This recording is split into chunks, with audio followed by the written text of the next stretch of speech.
Hello नमस्कार. श्री स्वामी समर्थ. कसे आहात सर्व? मस्त ना? तर मस्त असायला पाहिजे. माझ्या एका नवीन ब्लॉगमध्ये माझ्या गोड ताईंचे व मैत्रिणीचे मनापासून खूप खूप स्वागत आहे. ताईंनो व्हिडिओ आहे, बुधवारचा व्हिडिओ आहे. तर श्री स्वामी समर्थ प्रकट दिन होता, ते बघू शकता.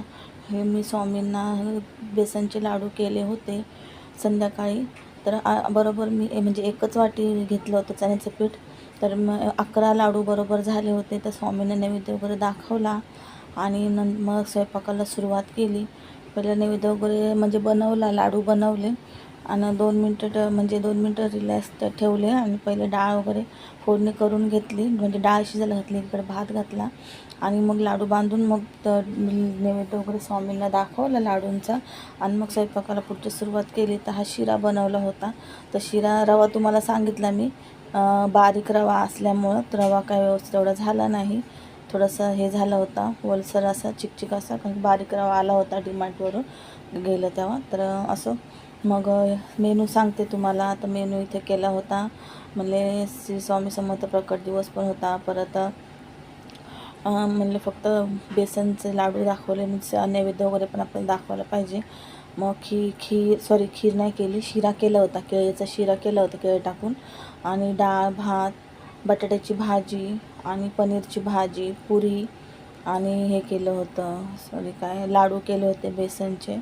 मस्त असं कालचा स्वयंपाक झाला होता. स्वामींना नैवेद्य वगैरे दाखवला आणि मग आम्ही पण जेवलो. खूप छान असं वाटत होतं काल. आणि हे बघू शकता, इथं बटाट्याची भाजी करत आहे. व्हिडिओ आवडतात की नाही हे मला नक्की कमेंटमध्ये सांगा. माझ्या चॅनलवरती जर नवीन असेल, मला जर पहिल्यांदा बघत असाल तर नक्कीच चॅनलला सबस्क्राईब करा, म्हणजे जेणेकरून जे व्हिडिओ टाकन तेव्हा तुम्हाला सर्वात पहिले येऊन जातील. आणि सबस्क्राईब केल्यावर बेल आयकॉन असतं, त्यालाही क्लिक करा, म्हणजे तुम्हाला नोटिफिकेशन येईन व्हिडिओचे. तर असं चला, ते बघू शकता. पनीर आणि अमूलचं पनीर नाही भेटलं. मग आधी 2 वेळेस जाऊन आला किंवा अमूल पनीर नाही भेटलं. मग त्याला म्हणले जाऊ दे सुट्टं पनीर आण. सुट्टं पनीर एवढं खास नसतं, पण कालचं खूप छान होतं सुट्टं पनीर. तर 50 रुपयाचंच आणायला सांगितलेलं. मस्त असं पनीर होतं. मला असं वाटलं कसं टेस्ट आहे की नाही बरोबर. तर खूप छान अशी टेस्ट होती, जसं म्हणजे पॅकेटचं पनीर लागतं ना टेस्ट, तशीच टेस्ट होती. तर म्हणले बरं झालं, चांगलं ना. तर मग ना कधी काय होतं, सुट्टं पनीर आणलं ना, हे पॅकिंगचं पनीर नाही भेटलं तर मग आंबट हे पनीर लागतं, खायला होत नाही भाजी त्याची. पण खूप छान अशी भाजी पण झाली होती पनीर टेस्ट असल्यामुळं. आणि पनीरची भाजी बघा मी आता टोपात टाकली, कारण सगळ्या कड्या, एकात बटाट्याची भाजी केली, एकामध्ये शिरा केला, एकामध्ये पुऱ्या करणार होत्या आणि बाकीच्या मोठ्या कड्या आहेत भरपूर, त्या काय काढल्या नाही. म्हणले आता ह्या टोपामध्येच पनीरची भाजी करावा. तर पनीरची भाजी वगैरे केली आणि पीठ वगैरे मळून घेतलं होतं. तर याच्यामध्ये गव्हाचं पीठ, मैद्याचं पीठ आणि दही टाकलेलं. तर मी रवा टाकायची विसरले. रवा टाकते म्हणजे जास्त तेलकट पुऱ्या होत नाही. थोडासा रवा आणि थोडी साखर टाकल्या लालसर अशा होतात आणि कलर पण छान येतो आणि फुगतात पण, आणि जास्त वेळ जरा फुगलेलं राहतं आणि तेल पण कमी दिसतं. मग रवा टाकायची विसरले घाईमध्ये. आणि कारण जास्त जेवण बनवायचं होतं, 2-3 असे आयटम, 3-4 जेवणाचे, त्याच्यामुळं ना मी रवा टाकायची विसरले घाईमध्ये. फक्त मैदा टाकला, गव्हाचं पीठ, मीठ आणि हे टाकलं, त्याच्यामध्ये थोडं तेल टाकलं आणि दही टाकलं, अर्धा वाटी दही टाकलं. तर मी बटाटे पण टाकते आणि कोथिंबीर आणि ओवा टाकला त्याच्यामध्ये. आणि मस्त असं कोथिंबीर आणि ओवा टाकून मस्त अशी पीठ मळून ठेवलं. आणि मग पटापट सर्व स्वयंपाक झाल्यावरती मी लगेच पुऱ्या करून घेतल्या. पुऱ्या लाटून एकीकडे अर्धा ठेवलं, तेल गरम करायला ठेवलं, गोळे करून घेतले. मस्त अशा पुऱ्या झाल्या होत्या.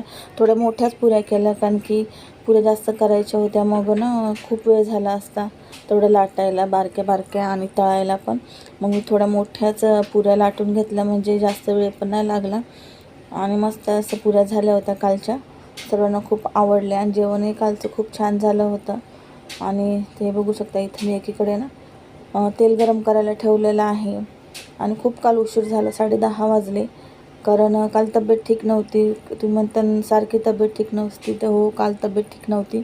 माने ना खूप सकाळपासून दुखत होती, चमक भरल्यासारखी. तर क्रीम वगैरे लावली मी, औषध, पण काय राहिलीच नाही. संध्याकाळी खूप जास्त दुखायला लागली. मग मी 8 वाजले. म्हणले चला आता 7:30 वाजून गेले. 7:30च्या नंतर मी किचनमध्ये आले लवकरच. पण अगोदर मी बेसनचे लाडू केले. बेसनचे लाडू केल्याच्या नंतर मी स्वयंपाकाला लागले. बेसनच्या लाडूमध्येच टाईम गेला, कारण बारीक गॅसवर बेसन भाजायचं असतं. मग आणि स्वामींची जी काल सेवा होती ती थोडीशी केली. थोडीशी म्हणजे आपल्या मनाप्रमाणे, आपल्या आवडीप्रमाणे आपल्याला जी सेवा करायची, तर मी काही नाही एवढी केली. स्वामी समर्थ प्रकट दिवस होता म्हणून मी फक्त ना 108 वेळेस स्वामी समर्थ जपमाळ केली. आणि तारक मंत्र, स्वामींचा तारक मंत्र करून तारक मंत्राचं पाणी बनवलं आणि ते पाणी सर्वांना घरामध्ये दिलं आणि मी पण पिले. अशा प्रकारे काल साधी सोपी आणि छोटीशी पूजा सेवा म्हणून मी सेवा केली. एवढी काही आपल्याला जमली नाही, जेवढी जमली तेवढी मी केली आणि स्वामीने तेवढी करून घेतली. तर सकाळी नाही केली मी, संध्याकाळी केली, 7 वाजता केली. त्याच्यानंतरच मग लाडू वगैरे बनवायला घेतली. म्हणले चला आता स्वामींना मस्त असे लाडू वगैरे बनवूया, कारण स्वामींना बेसनचे लाडू आवडतात. स्वयंपाक तर केलाच होता गोडचा, प्रसाद, केळं वगैरे. स्वयंपाक नैवेद्याचं ताट पण छान असं सजून तुम्हाला दाखवलं आहे, तुम्हाला असला बघा. आणि हे बघू शकता इथं पुऱ्या ना तळत आहे इकडं, कारण की ना खूप उशीर झाला होता. एवढं सगळं स्वयंपाक होईपर्यंत, मला नैवेद्य वगैरे ठेवून स्वयंपाक होईपर्यंत 10:30 वाजले होते. कारण तुम्हाला माहीतच आहे ताईंना की एवढं सगळं स्वयंपाक करणं म्हणजे 1 तासात, 1 ते 1.5 तासामध्ये आपलं नॉर्मल जेवण होतं. रोजचं डाळ भात भाजी चपाती हे होतं. आणि जर मी 1-2 एक्स्ट्रा भाज्या असल्या तर अजून वेळ लागतो. आता इथं मी पनीरची भाजी केली, बटाट्याची भाजी केली. परत पनीर आणि बटाट्याच्या भाजीला तर उशीर लागत नाही, तरी पण वेळ तर जातोच. परत पुऱ्यांना वेळ लागतो. तरी भजे वगैरे नव्हते केले, कारण पुऱ्या पण तेलकट असल्यामुळे ना मला भजे नको करायला. काल पण पुरणपोळीचा स्वयंपाक केला तर तेव्हा पण भजे नाही केले. तर हे बघू शकता तेल वगैरे चांगलंच निघतो.